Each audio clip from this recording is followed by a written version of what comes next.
to get to few things. First off, I just want to make a couple quick announcements about the facility. Just as a reminder, I just saw Jamie walk out that door, so that's why I'm saying this. The restrooms are right through here. They're literally just right around this corner. There's a restroom. So if anyone needs a restroom, right there. And then I know there was a little bit of at least the parking, the entrance that I went into in the parking garage today, there was no attendant there. They did tell me nobody's policing the structure, so if you parked in the structure, you're fine anyway, but I think Cheryl's gonna communicate with them and see if we can, maybe we can get some sort of Lions logo that we can all throw on our dashboard or something instead. So anyway, we're working the kinks out there. Appreciate everybody's patience with that. A couple things I just wanted to relay about the club. First off, October 10th is the Circus Project next month, that kids food basket, RSVP to share a EV. Is there anything else I'm missing there, Kelly? Do you want to say anything more? She rescheduled it to that next week. Oh, did she? Monday because of the 15th. Oh, because of the ABV, I think. Okay. All right. 14th. Yeah. Monday night, yeah. 15th. Okay. 15th, okay. Thank you. All right, thank you. Yes, October 15th, not 10. Also, project night for the district is October 17th. Speaking of, there's a district-wide project leading up to that. Gathering crayons.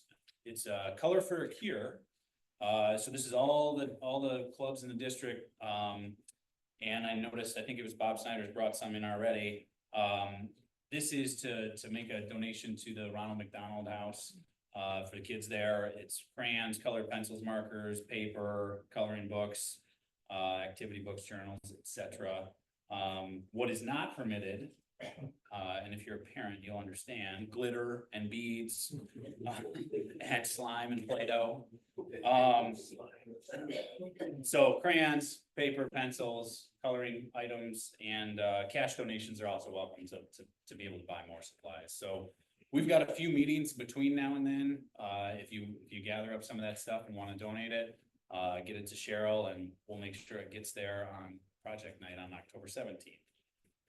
Or you can go yourself and deliver it on October 17th if you'd like as well.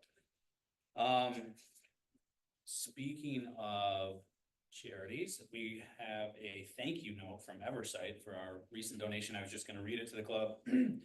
To Grand Rapids Lions Club, I wanted to take a moment to personally say thank you for your club's recent gift. Your continued support truly makes a difference, and we're so grateful for your loyalty to Eversight's mission. I look forward to the opportunity to speak with your club in the future and share more about the impact your contributions are making. Warmly, Alex at Eversight and the Eversight team. So, yeah, moving right along. I don't see Scott here. Brent, any eyeglass updates? Recycling update from Rockford Club? Okay. Yeah, Query on that. they have a building and they're just basically remodeling the space to put the eyeglass recycling into it. Okay. So they're just that's happening right now. It's actually in the space connected to where the new indoor pickleball is going. Oh, That we're gonna have a speaker from there. right. And Gary, where exactly is that? Is it in the city of Rockford? yes, and I can't tell you that, I don't know the address. Northland Drive. Okay. Northland. Northern Drive. That's a good guess. Warehouse and it's the diagnosis that's on Northland Drive. Okay. Is that the same one you all went through all? Yes, yes. Oh, so they have two locations. They're speaking. Going. There will be two. Okay, will be two. Okay. Great. Thank you. We also have a new member today, but before I get to that, I'm going to announce that an existing member is no longer a rookie, and so I have a brand new badge for Usman.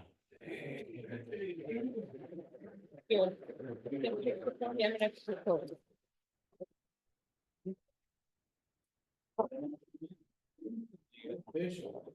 Thanks. Go. This one has a butler. You know where it is. It'll speak to you just on your phone. Any other committee announcements or announcements for the good of the club before I turn it over to Gary to induct our new member? Just on speakers, quickly, we have all the one slot filled up for this calendar year, so thanks everybody for providing me names and contacts and ideas, so I'm starting to work on 2025. It's also the Eversight, can somebody give me a contact with Eversight and we'll see if we can tell them to speak. And actually, one more thing I forgot to mention, October 19th, I know I'm throwing a lot of October dates at you, is the Leader Dog event. So, it's a drive over there and everything like that, but if anybody wants to attend, I've got some information up here. We It was can prob- all sent out. was it sent out to the, okay, all right, I thought this was a district send out. So anyway, with that, I turn it. How many people have read the district newsletter that I sent out? Yeah, you guys gotta get informed, you gotta read that thing. This was the first time I've ever read it. It's quite informative. It is, yeah, that's a Saturday, the Leader Dog. Okay, Okay. Well, it's great to welcome a new member. I'm gonna ask Brad Tooker, to come up here. This is Brad. Glad to have you here, and he's already been involved with service project, so we're happy to have him here today, and I asked him to just say a minute or two about himself, his history, his passions. It's all yours, Sure. Brad. My name's Brad Tooker. I've been in West Michigan now for 7 years or so after my graduation from Central Michigan. I'm happy to call it home now, and my history years ago was in the Boy Scouts of America, where I got the pleasure to do a lot of service work, and I think I've realized in recent months that I'm really kind of have an inkling to get back involved with that sort of thing and meet some great people along the way. And really happy to say that I think I found just that, with the service committee this weekend. I had the pleasure of doing my first Build-A-Bed, which was awesome, and looking forward to doing more events like that. Great. Thank you. I know you're not coming to luncheon on Tuesday. What are you doing with your life? Well, I'm relatively a newlywed still, I guess, so that keeps me pretty busy. I got married last year, and I work in logistics. I distribute ice cream and school milk with Cedar Crest Dairy. And I just began a master's program too. I can't forget that. That'll take up a lot of my time, I'm sure. Wonderful. Now we know where to go for ice cream. That's right. So Brad, I'm gonna just ask you a couple questions. You've been invited to be a member of the Grand Rapids Lions Club. Do you accept that invitation? Yes, I do. Great. Do you believe that you can make a difference in the lives of those in need? I do. And will you commit to attending as many activities as possible as your new married life permits? Meetings, service activities, social events. Will you commit to doing that as much as possible? I will. Congratulations and welcome into the largest and greatest. Thank you for being here. A couple, first I got your certificate of membership. All right. And a badge, which we're gonna put on this side. And it's red because that's your rookie year. All right. That way, everybody knows that here's a new member, they'll come up and shake your hand and find out some more about you, and you can find about them. And your Lions pin, which is a big L for Lions, and Lions facing backward for our proud history. Our club is the second oldest club in Michigan, 105 years old. So we've got a great history and forward for our great future. And you wear your Lions pin always above your heart on the left side. And so that's kind of your big standard one, but that's kind of, I'm gonna ask you to wear your Lions pin as much as possible, but I'm also gonna give you a smaller one. kind of small because it doesn't jump out like the big one does. So if you're wearing it, somebody and says, what is that? Is your name Larry? You can say no, you know, that's a Lions Club and you can tell them a little bit about Lions. So I'm not gonna pin that, I'm gonna let you hold that. I had the bank ask me that. What's the L? Are you Larry? And I said, you're looking at my check, it says Gary. And here's a card that has your member number. So when you look at the back of this, there's a code, you can scan that. That'll take you to Lions International website and you can put in your member number and log in and learn a whole bunch of other stuff. You get a pen, you got a few other doodads, a decal. So there's your whole kit. We can put that stuff in there. Thank you very much. Thank you, Thank and you all for the warm welcome. everybody, if you get a chance, introduce yourself. Thank you. There we go. Your hand again. What? Your back is. Your back is. Got it, and I got Kyle. Can't hide. Thanks, Gary. Welcome, Brad. Tail twister. Hello, everybody. Sorry I missed the first meeting. I was met by, well, a couple people here, but Ed just stepped right up, said, I don't have my pen, and gave me $5. So anybody that doesn't have a pen could happily follow that. I would be willing to accept the. Sheriff said I could find it. Yeah. Now you can get cards, so. Credit balance. Thank you. Along with finding people for not wearing their pin, we also like to open it up. And if you've got something that it's good, that you want to, tell people about or you're happy about, and we call it Happy Bucks. I got another 10 excited one he gave me that I'm putting in. It was a good summer. I had the fortune to have a family up at the cottage for a week, and along with that, a party for my retirement, turning 70, and just good summer. Happy about that, and happy to be back. So if anybody else has any happy bucks. Yes. It is US Constitution Day today, 237 years ago, the Constitution was signed. Happy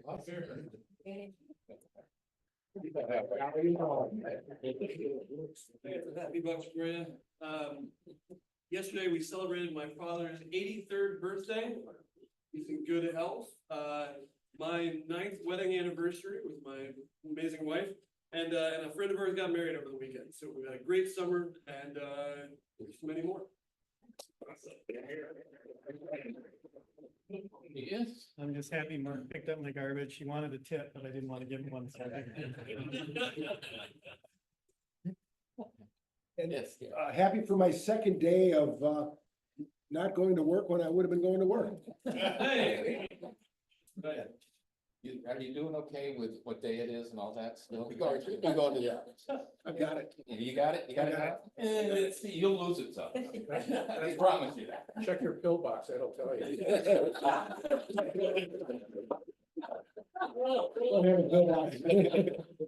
I go along with it. Happy Buck, this summer is celebrated 50 years with my wife.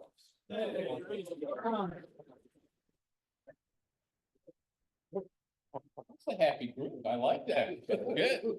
Along with that, we normally, if we have guests, we would introduce them here, but I think, everybody here is not a guest, because the guest is, just became a new member. So, that was taken care of. And last, Mississippi is the raffle. So. Well, if you, yeah. Oh, yeah. Oh, yeah. And I gotta tell you. And you have a good. I actually gave it to you. Okay. Our raffle is here. My ticket, if the first one drawn out is here, you get $5. If the second one is yours, you get to draw. We draw out of the tickets and.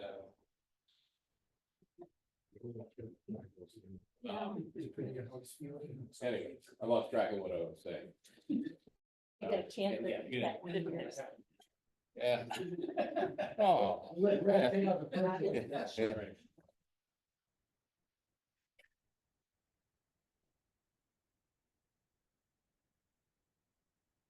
There you go, last four, 4798.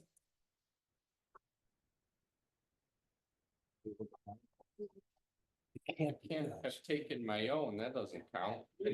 All right, he's learning pretty quick. We're gonna have to watch him. We got the hook in, crush it. Now for the, Hold on. you're not redoing it, are you? Oh, you already had it pulled out? It was, dropping the white chip in here, make sure this is the one you gotta pull out of here to be good for the second draw. Can you pull now? Yep. Take it? Okay. Here we go. It better not be 4799. 4811. Hey, it's me. Vice President. The pot builds up and if you one, you get. The rest goes. Nobody knows how much is in the pot. Yeah, that's what I said. Years ago. All right.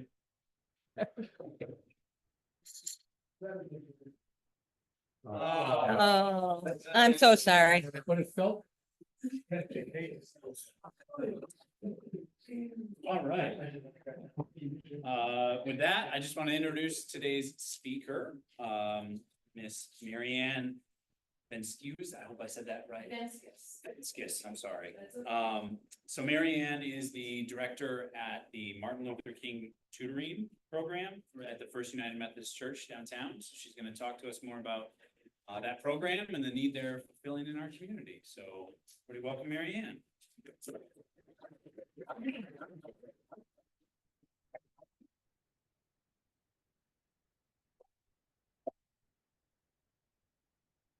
Gonna get something to drink, so talk amongst yourselves.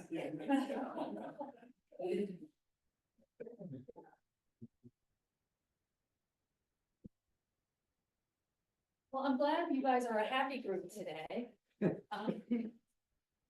That's always makes for better public speaking. I am gonna be, somebody asked me earlier if I had stuff that I wanted to show on a screen or anything like that. I'm gonna be OG, as the kids say, or old school. I'm just gonna talk today. Again, I'm MaryAnn Veskus. It's a nice Lithuanian last name. I grew up in New Jersey, so I apologize if you hear it coming out at any one point when I'm speaking. Actually, I don't apologize, darn it. All of you's gotta listen to me. I grew up in New Jersey. I moved to Michigan about 21 years ago. I have 3 wonderful children. I'm about to get married again. So that's a happy thing. And this is my 10th year as director of the FUMC MLK Tutoring Center. So what does that all stand for? FUMC means First United Methodist Church, which is located right here on Fulton. And MLK is Martin Luther King Leadership Academy, which is a Grand Rapids public school right over here at 645 on Milligan. About, I don't know, 35 or 36 years ago, 2 very nice women from FUMC, Lois Mosley and Kathy, at the time, Muir, who's now Laidlaw, who was also a Keller, and they were members of FUMC, decided to find a local school that they could help out in, a local school that was underserved. And at that time, that was Henry Street School, which has now become Martin Luther King Leadership Academy. And what they did was they went in and they asked teachers if they had kids that wanted to be read to. And the program has kind of grown into what it is today. So I'm going to talk more about that as we move along. When I'm talking today, I'm going to talk a little bit about how I got involved, a little bit about this, again, a little bit more about the center's history, a little bit about how literacy really is a social justice issue. Talk a little bit also about how you guys can get involved in becoming part of our program. And also some of the other great literacy programs that are here in Western Michigan. So about 13 years ago, I was on Facebook and this opportunity was listed to become a volunteer at this reading program downtown. And my mom had just moved here from New Jersey, and my oldest daughter, Charlotte, had just become a freshman at Aquinas. She kind of wasn't sure what she wanted to do as far as her major. She was sort of thinking about teaching. My mom had always wanted to be a teacher. So we decided to go down as the three of us and become volunteers for this program at Martin Luther King Leadership Academy. And it actually, we were actually in an article, and you can look it up, on MLive about 13 years ago, where they interviewed my mom and my daughter and I about our involvement with the program. Every child who attends Martin Luther King Leadership Academy lives at or below the poverty level. My job as the director of the FUMC MLK Tutoring Center is to find a reading volunteer for every kindergarten, first, and second grader, regardless of their ability.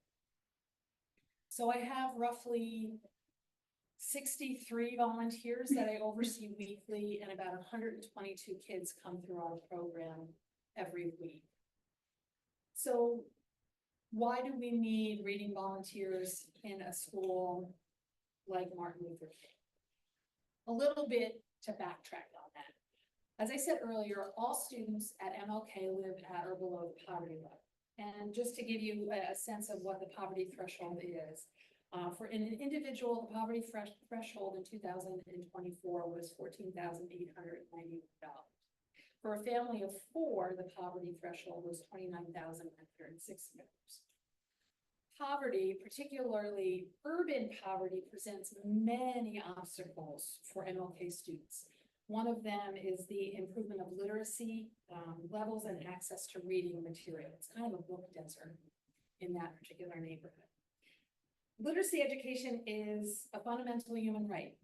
As a former UNESCO director once said in 2015, the future starts with the alphabet. A little bit about Martin Luther King. Martin Luther King Leadership Academy scores a 3 out of 10 in its equity ratings. That means that MLK's children are underserved and mostly fall behind other students in Michigan. The equity rating is designed to measure how well a school serves the academic development of disadvantaged students.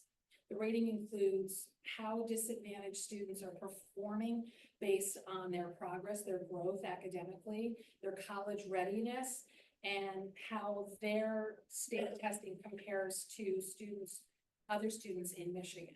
And then it's also based on the performance gap between disadvantaged students and non-disadvantaged students. So when we think about literacy, like I said earlier, it's not often tied to social justice. When we think about social justice, we sometimes think about like healthcare and voting rights. However, being able to read proficiently is also an issue of fairness and equitability. And it's also an economic issue. Those with basic literacy skills are more likely to, with only basic literacy skills, more likely to be unemployed, underemployed, and incarcerated.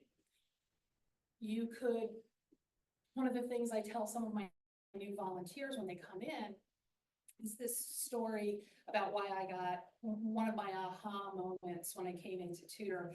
I was working with this little girl, her name's Armani, and she was in kindergarten at the time. And she said to me, we were talking about like, what do you like to do? And because we were getting to know each other, and she said, I like talking on the phone. And I said, oh, I like talking on the phone too. And she said, yeah, my dad's on one side of the glass and I'm on the other. And it kind of was a kind of moment for me, because that was very, very natural for her. And people who can't read are more often incarcerated or have low literacy levels, are more likely to be involved in that kind of life. It's also an economic issue. Those without basic literacy skills, once again, like I said, are underemployed, unemployed or incarcerated. According to proliteracy.org, an estimated 2.2 trillion in annual income would be generated by bringing adults to the equivalent, all adults, to the equivalent of a sixth grade reading level.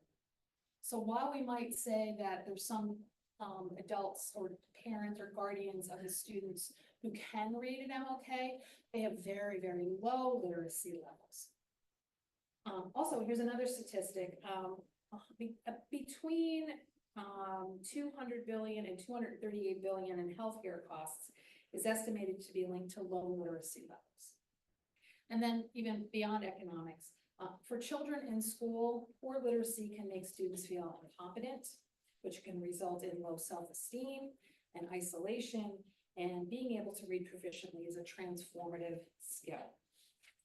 And just a couple of other quick facts that kind of relate to this particular school. On the National Assessment of Educational Progress, in general, Michigan students score about 28% at or above proficiency levels, compared to 32% nationally. Michigan is also on the low end among most states in this score for fourth grade reading, with just an overall ranking of 43, coming in number 43 nationally. And we can even take it a little bit further and put it under the microscope. In 2022, Black students had an average score that was 27 points lower than that of white students. And the MLK student population is 75.9% Black. In 2022, Hispanic students had an average score that was 15 points lower than that of white students. MLK students, Hispanic population is 14%, and that number is growing. In 2022, yes. And how many of your kids and students are English second? About 14%. Yeah. Some of our parents, that's a great question. Some of our parents who are non-English speaking purposefully will send them to MLK because they want to kind of throw them into the deep water to try to get them to learn English. It's not always successful. And GRPS does have some schools that are English as a second language. In 2022, male students in Michigan had an average score that was lower than that of female students by 9 points. MLK student population is 54% male. So a lot of energy over there. And then in 2022, students who were eligible for free lunch, the National School Lunch Program, had an average score that was 23 points lower than that for students who were not served by that. And 98% or 99% of our students qualify for free and reduced lunch. And almost all of our students get breakfast at school. All of our students get lunch at school. Most of them bring home a sack dinner. So the multi-decade partnership that MLK, that FUMC has had with MLK has worked to enhance and expand MLK's students' reading and writing proficiency. Again, I find reading tutors for every kindergarten, first and second grade student, because it's been proven time and again that early intervention is something that becomes very important. Like the whole talk of universal preschool, incredibly important. And I see that on a daily basis, how important universal preschool is. We have kindergartners who come to school who have not attended preschool. And not only are they having to learn what their ABCs are, the sounds that the letters make, their numbers, their shapes, their colors. They also have to learn how to use the bathroom, how to stand in line, how to play nicely with others. And by the end of the year, those teachers have to have those kids up to reading level. They have to be emerging readers. Kindergarten looks vastly different than it did for at least when my oldest was in school. Our volunteers come from all over Grand Rapids, including First United Methodist. Traditionally and historically, 28% of our volunteers come from FUMC, and the rest are from people in the community and about hearing about us on things like Facebook. One of the other things I said earlier is that the neighborhood that this school is located in, it's a book desert. Kids don't have books at home. Some of that has to do with the transience that happens in urban poverty. So we do try to combat that and pick up the slack on that. Every other time our kindergarten, first and second graders come in for tutoring, they get a free book that is either new or gently used. So they get to take home a library by the end of the school year. So another thing to think about that didn't occur to me until last year when I was talking about literacy and social justice over at the church is that schools like MLK often do not have PTAs. And PTAs can make a very powerful impact. According to an article published in 2017, schools with PTAs are raising hundreds and thousands, even millions of dollars to provide additional programming services and staff to some of those districts' least needy schools. Schools like MLK don't have PTAs for many reasons. Many of our parents are the working poor, holding down several part-time jobs and earning low wages, and they don't have time to come into school. Many have transportation issues. We see a lot of our kids who come in and they're exhausted because mom's working a late shift, dad's working an early shift. They've been in a car all night long, getting mom and dad to work because there's only one working car. Many of our parents are functionally illiterate. Some have drug and alcohol problems. Some are incarcerated. Some are all of the above. So PTA is not something that is just naturally going to spring up in a population like that. So while purchasing extra supplies for a student classroom is a hassle for middle income folks, it's much more significant a burden for low income families struggling to outfit their kids for school. Many of our MLK teachers have to go out of pocket for simple classroom supplies. And we hear that, nationally that's happening. I saw a statistic yesterday that said in 2023 and 2024, school teachers spent an average of $610 of their own money on school supplies during last school year. It's a big chunk of change for somebody who's not getting paid all that much. So the center tries to works to pick up some of that slack by the school not having a PTA and by our parents struggling to make ends meet. So not only do we provide the literacy tutors for kindergarten, first and second grade, we also host several reading celebrations over the course of the year. We provide funding for literacy-based enrichment, and we support each of our teachers by giving them a $350 classroom budget for book supplies and incentives, as well as $125 that they can use towards field trips. So our teachers have really come to kind of depend on that. Sometimes it's really kind of surprising how a small step like looking at something on Facebook and going to volunteer for a local organization can lead to really big things. And I think you all understand that. My daughter Charlotte hadn't considered really going into education at that point in her freshman year in college. But her time at the tutoring center led her in that direction, and she graduated with her degree in elementary education 4 years later. And then this past spring, she graduated with her master's degree from NYU in applied psychology. And she is now a middle school counselor in South Dakota, of all places. I don't know how the heck she ended up there. That's a whole other story. My mom had always wanted to be a teacher. I'd said that earlier, but her parents were more keen on her becoming a mother and a wife and discouraged her from attending college. So volunteering at the FUMC Tutoring Center filled that part of her that wanted to help children, particularly helping children with reading. We currently have 6 classrooms that we will tutor this year, 2 kindergartens, 2 first grades, and 2 second grades. We are not a drop-in program. We try to build a relationship between the student and the volunteer. For our students, consistency is incredibly important. They come to depend on that person in their life to show up every week for them. So our volunteers work with the same 2 children for the whole school year at the same day and the same time each week. So the way we work in the building is we're like a special like gym or art or music. Mrs. Tuttle's class has tutoring every Tuesdays from 9:30 to 10:30. I have 20 volunteers who show up that day. We take the first 10 kids for the first half an hour, and then we take the second 10 kids for the second half an hour. We even have our own classroom in the building.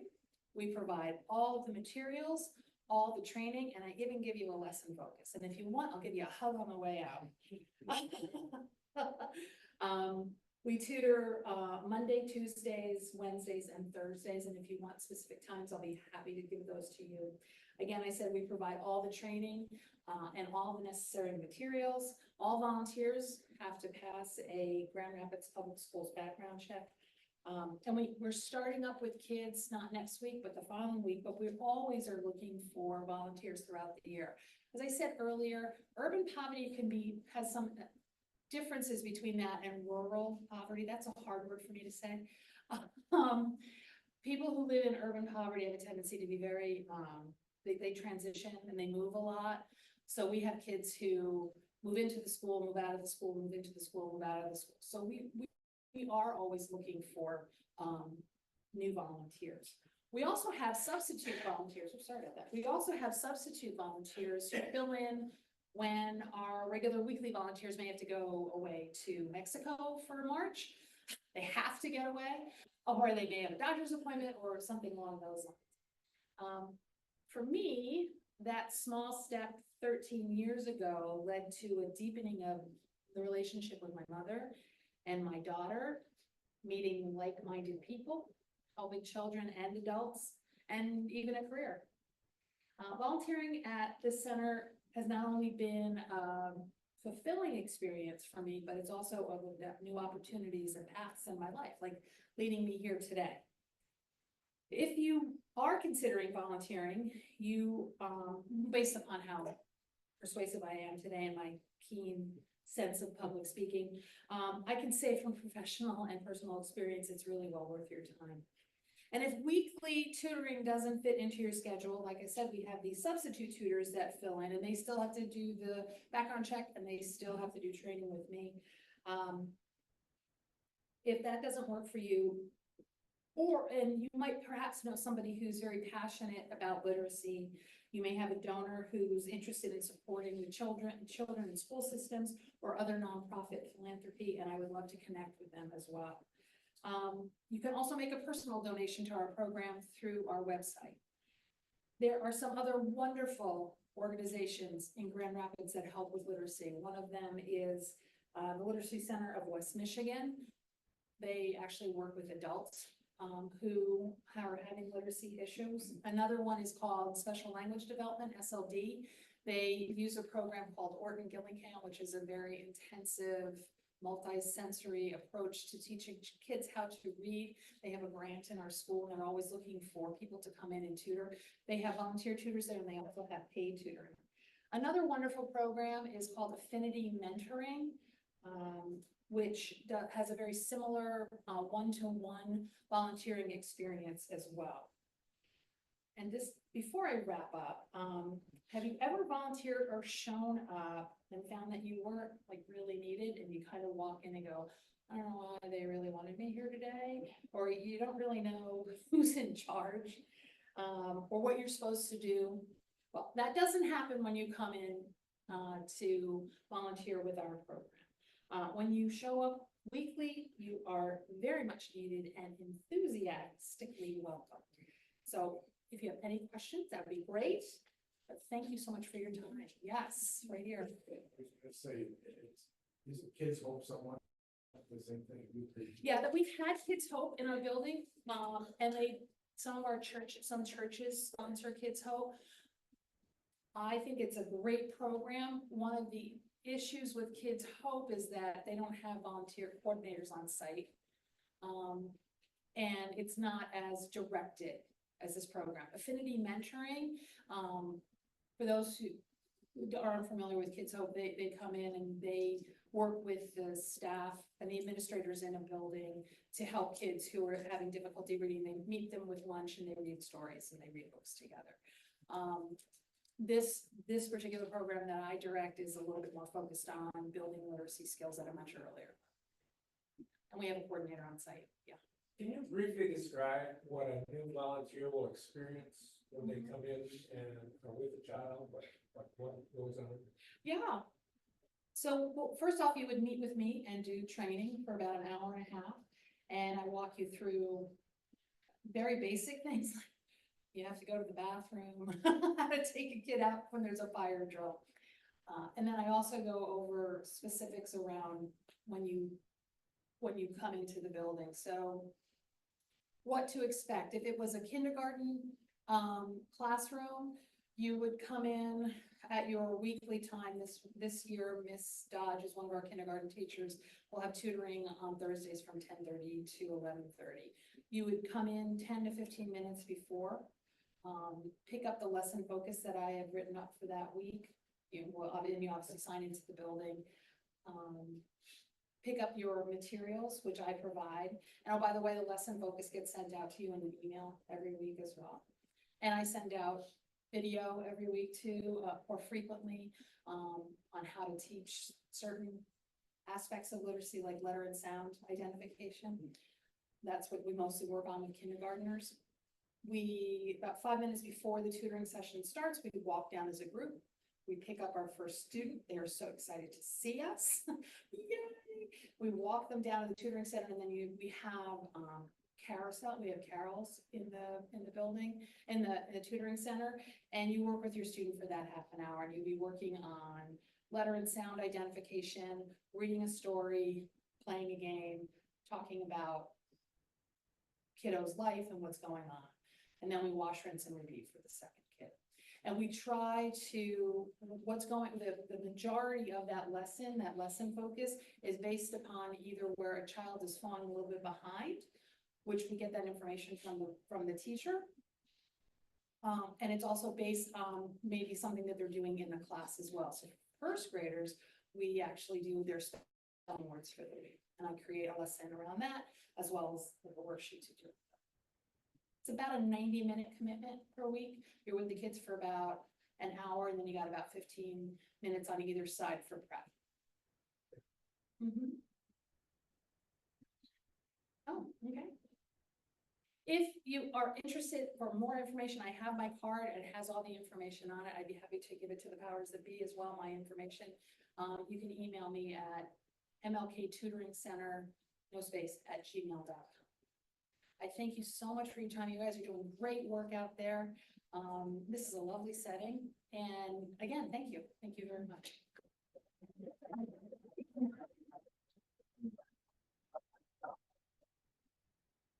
Thank you for what you're doing. Oh, Thank you for your time. Thank you. Oh my gosh, thank you so Memento much. to remember us. And do you have a few extra? I can put my cards out. Okay, for you. perfect. I'll put them out right over here on the bar. That's it. Yeah. Thank you so much, guys. Excellent. With that, meeting's adjourned. October 1 to the next one.